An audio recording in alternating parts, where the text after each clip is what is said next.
And welcome back to Music Free Static. I hope you're having a fabulous day. And, you know, I'm a Star Wars fan. I have been for as long as I can remember. I love watching the movies, I love watching the shows. And I got wondering, what does it mean to be a fan? What does it mean to be a fan for you? And this question has been bouncing around my wee little mind, and we're going to get into that. Before I dive in, I do want to let you all know I will be making some changes to the hosting for the podcast.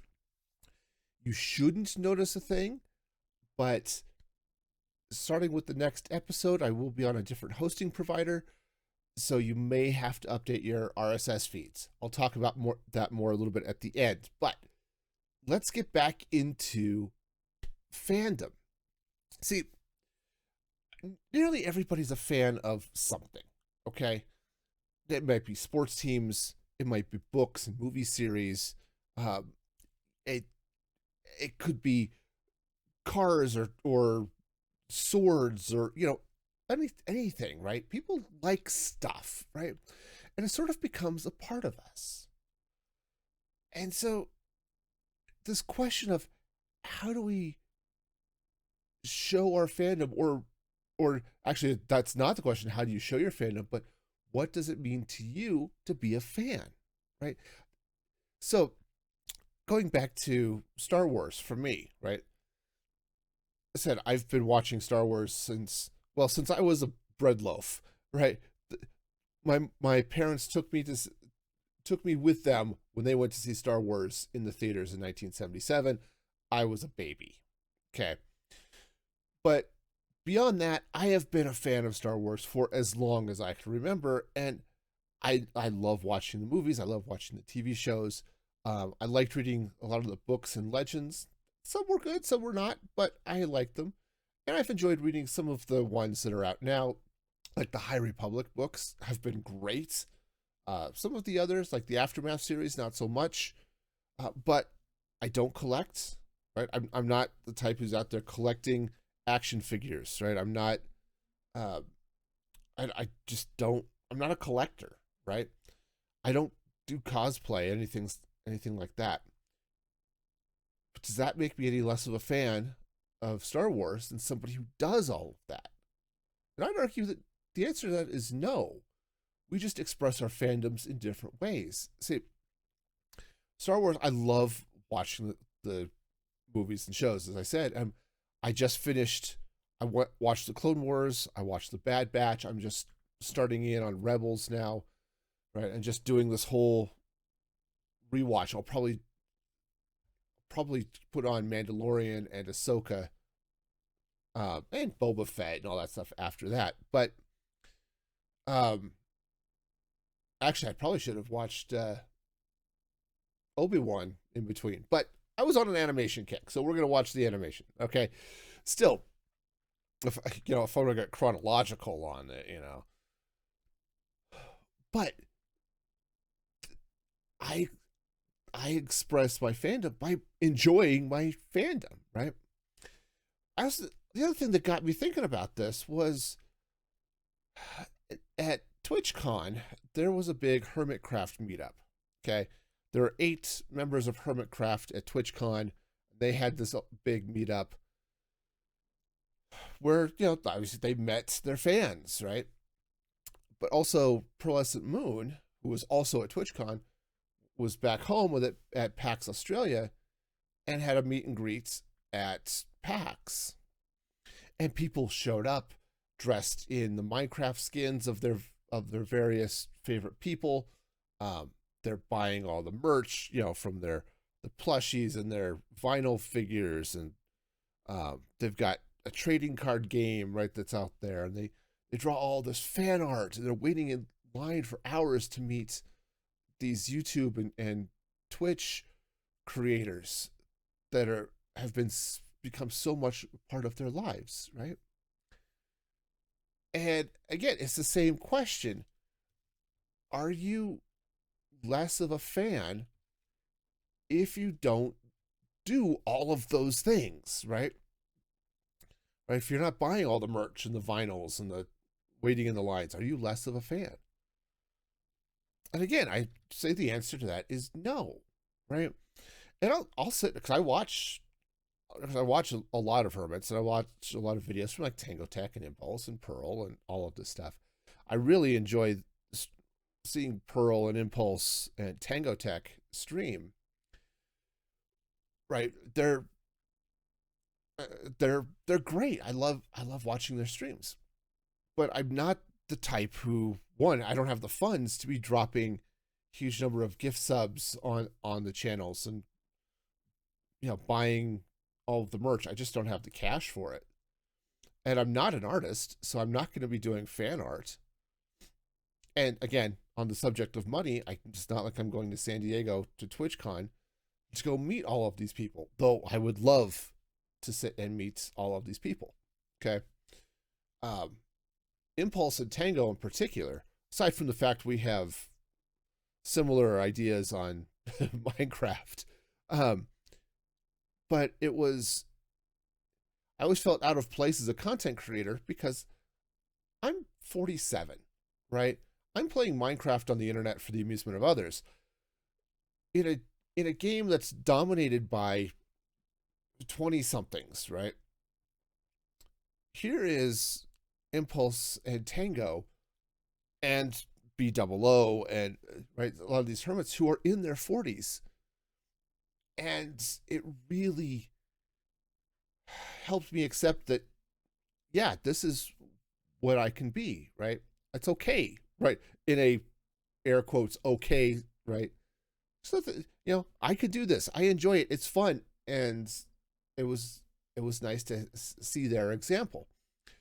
But despite that, right? I watch their videos, and I'm not doing all of the things that tend to get people labeled as super fans and stuff like that. But does that make me less of a fan? I said I don't think so. And the reason why, okay, is because it's what. Let me rephrase this, okay? What's not important in fandom is how others embrace their fandom, okay? There's no reason to be jealous of people who do all the things, right? It's all the merch and the conventions and the fan art and the line waiting and all of that stuff, right? Sometimes people can do all the things. They've got the money to do it, or they make that a priority. And because you have other priorities, that's not wrong, okay? And there's no reason to be embarrassed because you can't do all of those things, right? There's no way I'm going to be able to travel to Australia to go to PAX to meet Pearlescent Moon, okay? San Diego is a little bit more doable. Australia is not, okay? It's just, I can't do that. I mean, I'd love to meet up, go to a meet and greet and meet Mumbo Jumbo, for example. Again, I'm a Minecrafter. I like Minecrafters. Or I'd love to go to the Star Wars celebrations, right? I just don't have the money to do that type of stuff. And that's okay, right? And I think that's one of those things there's no reason to be embarrassed or to feel like you're less of a fan because you can't do all the things. Right? Like I said, I'm not a collector. So when the Hermits put out their trading card game, it was cool. It's neat, right? But I don't collect. So there wasn't a lot of reason for me to spend money on collectibles, right? And it's the same thing with the plushes and all of that other stuff. Or for Star Wars, right? I'm not buying action figures. Books are the one thing I do collect, right? You can see I've got books behind me. I do collect books. Okay. Not so much in it's a first edition signed by the author sense of collecting. No. I buy books. I read books. I like books. Okay. Well, what's important, I think, about fandom, again, is what it means to you, right? How does it affect your life? Right? So, are you a better person because of your fandom? Right? Now, again, just talked about Impulse and Tango, and Skizzleman too, for that matter. It's like these are Minecrafters who are in their 40s who help me accept that I am a Minecrafter in my 40s. Now, I joke about it on stream, because I can't hide the fact that I'm I'm an older guy, right? Especially since I started growing in my beard and I've got gray in my beard, right? My hair's thinning a little bit, but uh, I'm not going gray up top. But yeah, I that is I feel like I as a person have become more comfortable with myself because of my fandom with them, right? Star Wars is a as a universe that I've always loved, and a lot of the shows and the movies and stuff help me. Well, one, they're just fun and entertaining, right? Which is what I look for in movies and TV and books and stuff. But a lot of it, there's a sense of morality, a sense of right and wrong that I like. Now, there's sometimes some politics in it that I don't. And I don't mean that Star Wars shouldn't talk about politics. It's always been about politics, right? I mean, they talk about it in the first movie. The very one of the first things they talk about is the Emperor has dissolved the Galactic Senate, right? The whole thing is about a rebellion, right? And what is a rebellion if not political, right? Right. And I am politically opposed to tyranny, so all of that's right up my alley. But George Lucas was a progressive leftist. Okay, that's just where his ideologies are, right? He's talked about in the past that Return of the Jedi was a commentary in some ways on Vietnam, and the Americans he lined up with the stormtroopers, not the Ewoks. Okay, right? He very much has that worldview, and some of that is baked into Star Wars. You really see it in the prequels, where he names a lot of the Neimoidians, who are, remember, the villains, after Reagan, right? Ronald Reagan, right? Newt Gunray is Newt Gingrich, and Gunray being Reagan. Words reversed, right? You get all that stuff, and some of that gets baked into some of the books as well, okay, to some of the authors. And I accept that people have different worldviews. I get a little tired of it sometimes when it starts to preach their worldview to me. That's just universal. But overall, the idea that, hey, there are good guys and bad guys, and sometimes it's right to strap on your blaster, grab your lightsaber, and overthrow a tyranny or fight for what is right. That's a good thing. I like that. I like that message. Another thing I was thinking about is does your fandom leave you more fulfilled, right? And that means different things to different people. Okay, and again, let's talk about what constitutes a fandom, I suppose, right? And as I said before, it's not limited to fiction. You could be a huge fan of history or swords or cars or food or something like that, right? These are the things are just totally into, right? And I get at least 3 of those things on that list, right? Food a little too much so. I need to become less a fan of food. But history, for example, right? My dad was a huge fan of military history, and I picked up on that a little bit, but not nearly to the same extent. I mean, he had an extensive library on books from ancient history through modern, through World War II and Desert Storm and modern politics, which is also another part of it, because military history is also a political history. But a lot of his focus was on Rome. I know there's that joke, right? That sort of meme that's going around. How many times a day do you think about the Roman Empire? Okay, but he was a huge student of Roman history, and Custer was another particular interest of his.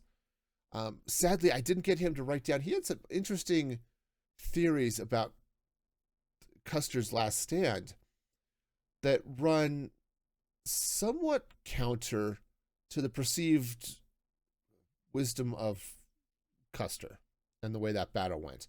I would have loved to have had him write it down because I don't remember all of it at this point, and because I was never a student of that.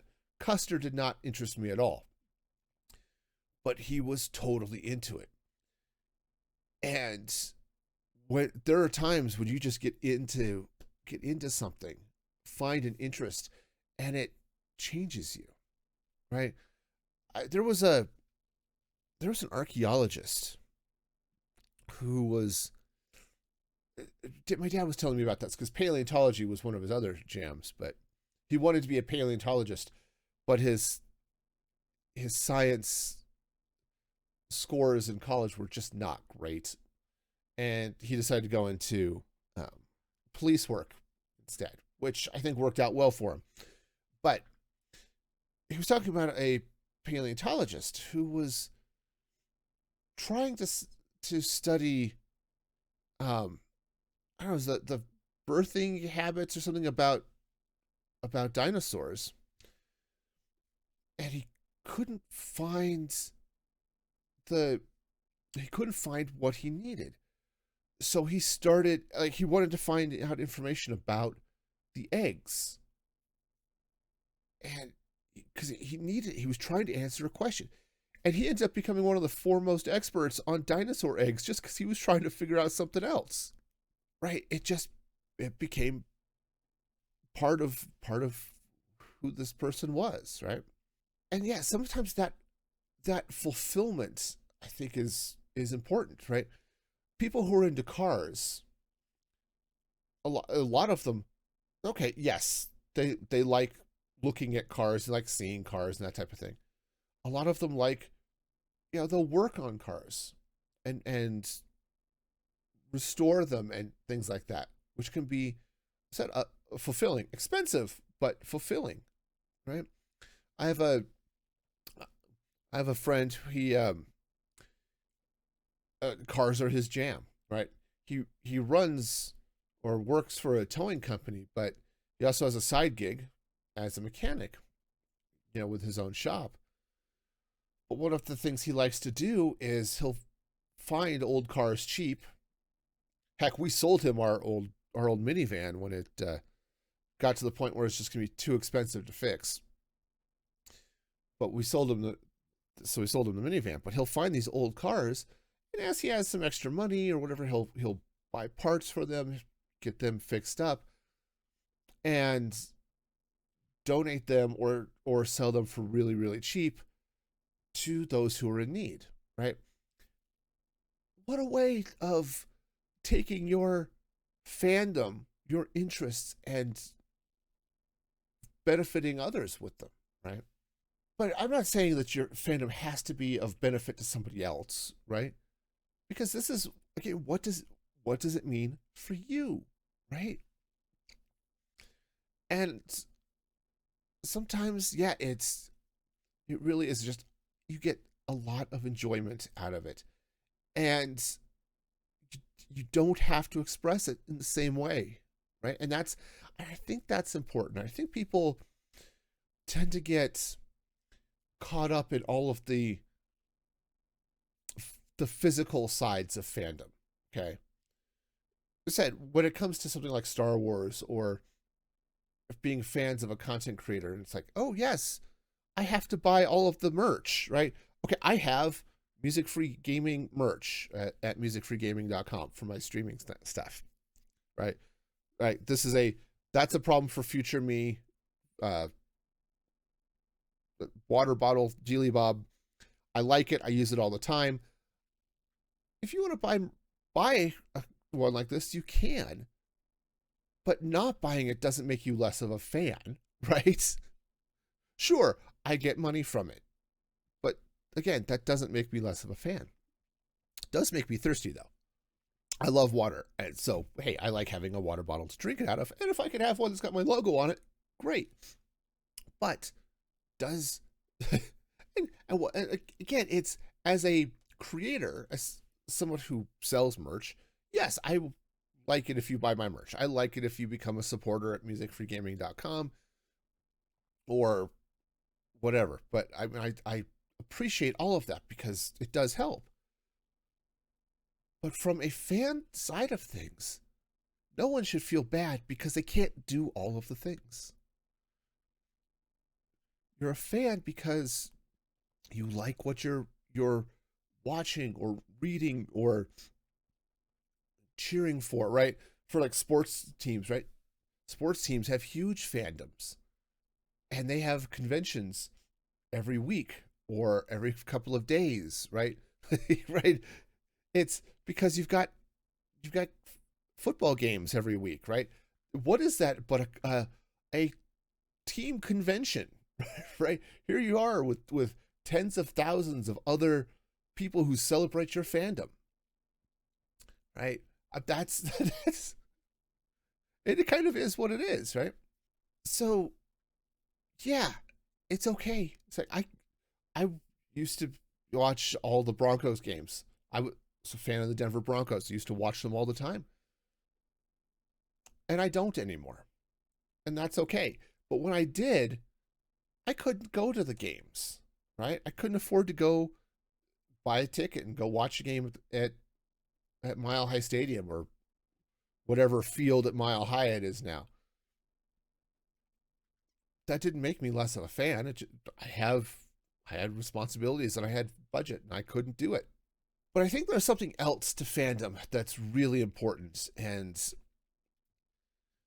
I think sometimes I want to say sometimes it's overlooked or it sits in the background. And the idea is you are allowed to like what you like. This is an important concept, y'all. Okay, because we all like things because because we like them, right? Whether you like Star Wars for whatever reasons you like Star Wars, I like it because of it had fighter pilots and it had swords and it had action on. Right, I loved all that stuff, but I also like some of the deeper meanings that show up in a lot of the Star Wars storytelling. But I also like The Last Jedi. And I've talked about this on the podcast before. I love that movie for a number of reasons.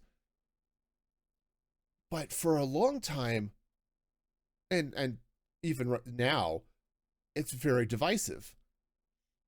But I remember when the prequels, everyone was like, you can't like the prequels. I'm a Star Wars fan, but you obviously don't like those Star Wars things, right? No, that is horrific. Nobody should take that attitude, okay? The idea of it's one thing you don't like it, cool. You don't like it. That it's not wrong for you to not like something either, right? But one of the most damaging things I've heard said is if you like this, you're wrong or something along those lines. And that is 100% not true. If you like something, you like it, and that's okay. There is nothing wrong with liking what you like. Like what you like and let it change you for the better. Okay? If it's something touches you in a way that says, yes, this is my jam. I like what this told. I like this story. I like what happened here. That's okay. Right? It's okay to be a fan of the Twilight series. Okay? It's not for everybody, and that's okay. I've read Twilight multiple times. I've watched the movies multiple times.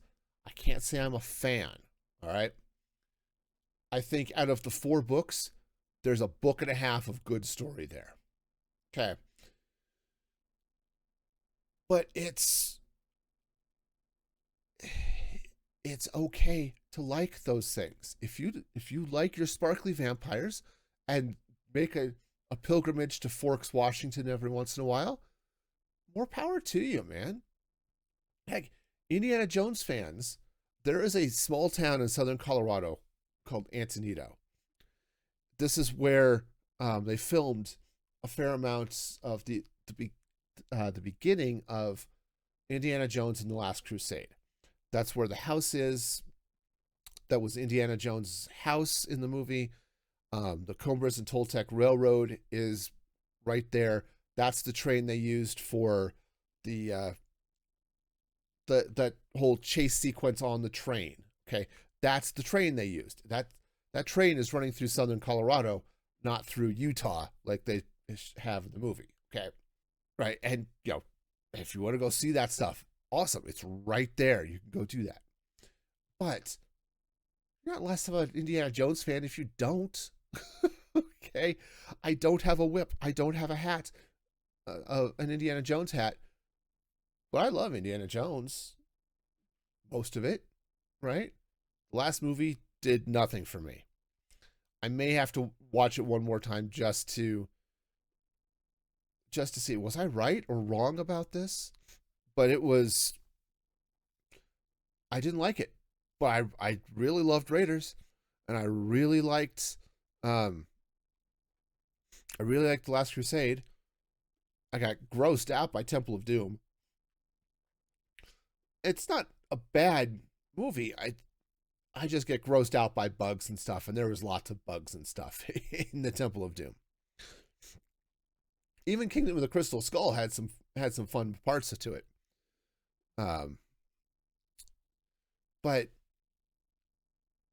the thing is, my opinions are my opinions, and they're not wrong because they're my opinions on how I like a thing. Now, I could have opinions on whether or not, I don't know. I'm sure I could have opinions that actually are arguing against a subjectively true thing, right? If my opinion is that Indiana Jones's hat is blue, that's wrong, okay? it's brown. But the idea that you would like something and that is wrong, no, that's just not true. That is 100% not true, right? So to take something else, Pride and Prejudice, okay? I had been told for years that Pride and Prejudice is just bad. The characters are horrible, and they're horrible characters, right? For both sides of it. They're badly written, and they're not great people. Well, that's true. A lot of those characters are not great people.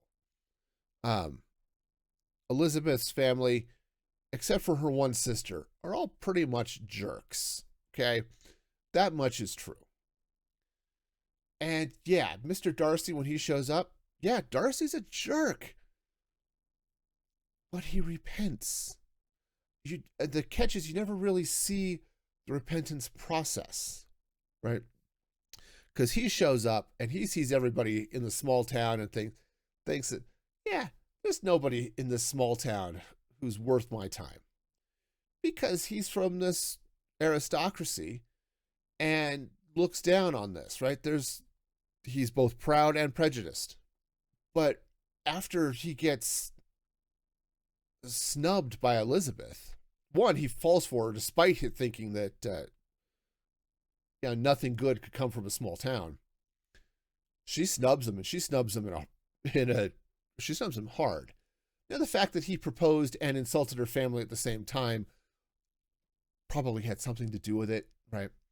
But when she meets him again, he is a changed person.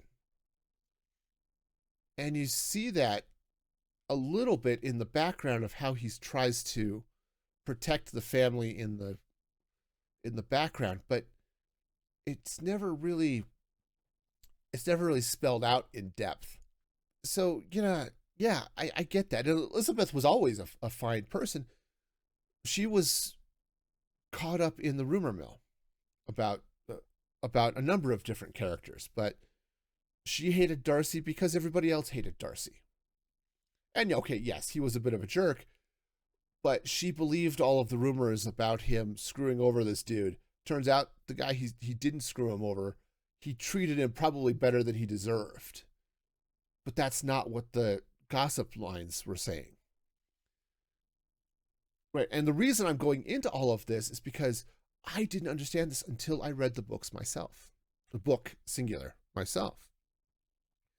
And will I read them again? Read Pride and Prejudice again? Probably not. Okay, just again, it's not really my jam. But I got off the hater train, and I've learned for myself that no, there's some interesting stuff in this story. It's not for me. I don't like how it was written. Part of it is a traditional Elizabethan era book. Okay, it's just not, and it's written like that. I've a hard time going back and reading Jules Verne, for example. I love Jules Verne growing up, but it's the same thing. The writing style just sort of gets to me. It's there's only so much of that I can take after a while. Just that the style of the time. Okay, and I know I sort of went off on a tangent there, but the idea is, again, coming back to it, is if you like those, like them, right? You don't need my permission to like something. You don't need anybody's permission to like something, right? I grew up in a time when if you as a when I was a kid, if I stood up and said I like Star Wars, I like playing video games, oh yeah, I got teased and ridiculed and stuff like that, right? Because to be into traditional geeky stuff, sci-fi and fantasy, um, video games, comic books and comic book movies, right? If you liked any of that stuff, anime was on that list. Though I didn't get into anime as a kid except Voltron, really, because I couldn't get it. Right? It was not available to me. I've seen some anime since I've really liked. I've seen some that's been sort of iffy, but sometimes within the same anime. I've got to say, I love Sword Art Online. That first season, and heck, even the second season was pretty good for like the first half or so. Second half was left me a little wondering about the authors. Okay, but it was so hard sometimes to be a fan and having to hide your fandom because the rest of the society around me didn't like it. But honestly, I think we're at a point sometimes in our world today where you can just let your freak fly, man. if you like Star Wars or Dragon Ball Z or the Denver Broncos or whatever, it's okay, right? I grew up in the Denver area at a time when the Broncos were not very good. Sometimes they had their good seasons, okay? They had their Super Bowl runs and got their heads handed to them. But I got teased for being a Broncos fan even though they were the hometown team because they were bad so often, right? Not quite like today, but okay, still, right? I had to claim fandom of like the 49ers because nobody would get upset if I was a fan of the 49ers because they were winning, right? I didn't particularly care about the Niners. I was a Broncos fan, but it kept people from making fun of me. So yeah, this is what's important is like what you like.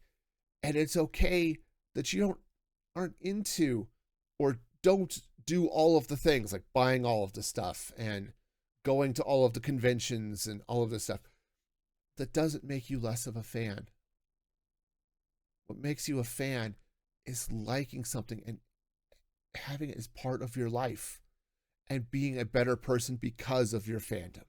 So go be a fan, like what you like. And for those of you who are a fan of the Music Free Static podcast, again, I will be changing hosting providers. So for those of you who don't care about that, now's your chance to bail. Be excellent to each other and have a fabulous day. For everyone else, just real quick, I have been hosting on Acast. I'm going to be moving the hosting to Spotify. There should be a redirect that happens automatically. So if you're listening to the audio podcast on on your podcast catcher, whatever, that should pick it up automatically. Okay. It should be fine. If you're watching us on YouTube or at musicfreegaming.com, you'll never notice a difference. It'll still be there. But if things don't quite work, you can go to musicfreegaming.com/podcast, and that will have all of the links that you need. Okay. So there will be another episode another week. So that should be hosted on Spotify. This one should be on Acast, but should be okay. Again, if you're watching on YouTube, it's still on YouTube. Yay. Okay. But if you're listening to this on audio, know that the hosting is changing. Everything should be okay, but you may want to update your RSS feeds anyway. Okay. So with that said, thank you so much. I went a little long. I apologize for that, but you are all awesome and amazing. And until next time, be excellent to each other. And this is Music Free Static signing off.